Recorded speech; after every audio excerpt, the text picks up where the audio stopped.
Hello, welcome everybody to another Build Fly Go video. This is day 2 of our Rio 2020 trip, and we're leaving Peachtree, Georgia, which is just north of Atlanta, and heading towards Florida.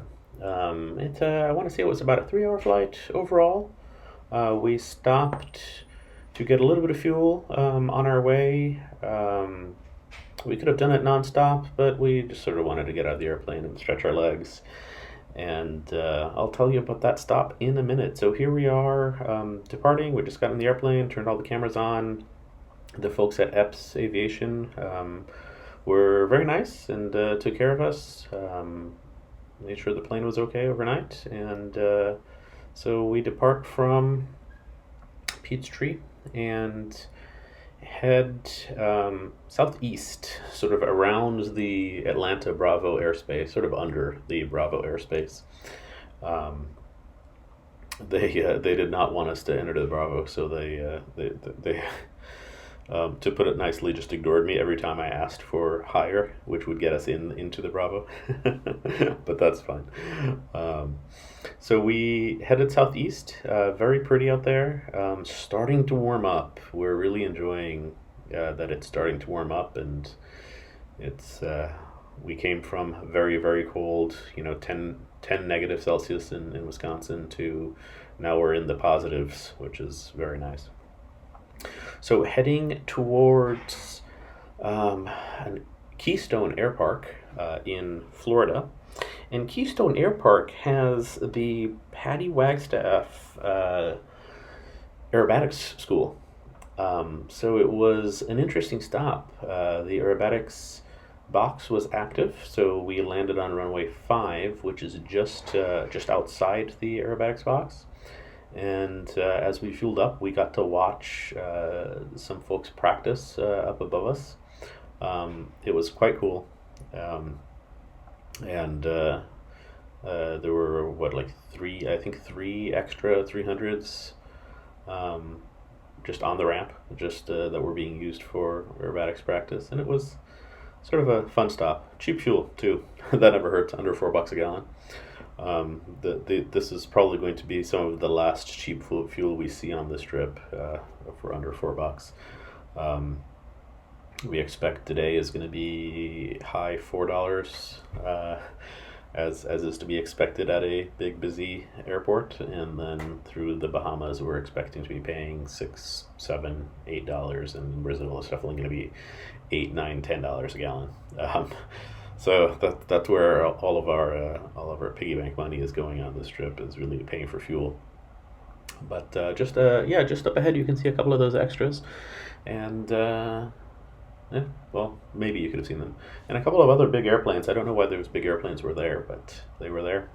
So off we go, taking off on runway 5, and just avoiding the restricted airspace that's right there, taking a right and starting to head south. We decided to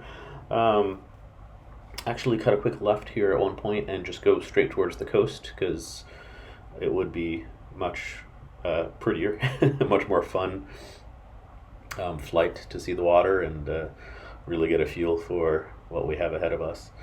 And while we're up here, I'm looking at the chart and I'm seeing, the NASA Shuttle landing facility in Cape Canaveral, Florida is right up ahead. I wonder if I talk to the controllers and they will let us do a low pass and see the huge 15,000-foot runway that the shuttle lands on. And sure enough, they were happy to do it. So you will see up ahead, beautiful water there.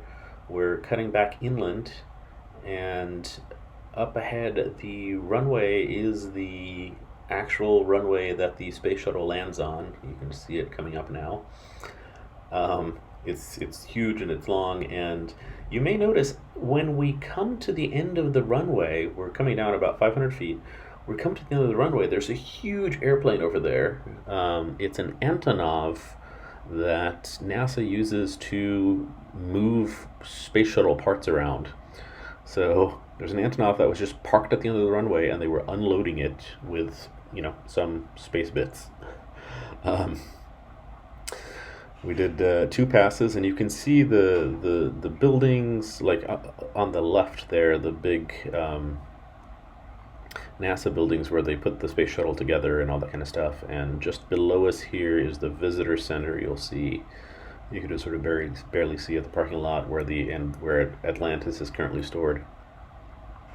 But that was definitely a highlight of this flight, being able to see that. So after that, we just kept heading south along the coast, went inland a little bit to avoid some busy airspace, very, very busy airspace, and towards Fort Lauderdale Executive, which is going to be our overnight stop for today. It's sort of a short day for us. We're just sort of resetting, catching up on some stuff, and getting ready for tomorrow when we will cross to the Bahamas. Excuse me. And here we are just setting up to land on Fort Lauderdale Executive. It was like 12 gusting to 20, but right down the runway. So it was a bit bumpy, and I floated a good bit because I got a couple of gusts at the last minute there, but we taxied off, and Banyan is the FBO that we're using, and they've been similar to the others, very, very nice. So, as usual, please subscribe and follow along for the trip. More to come.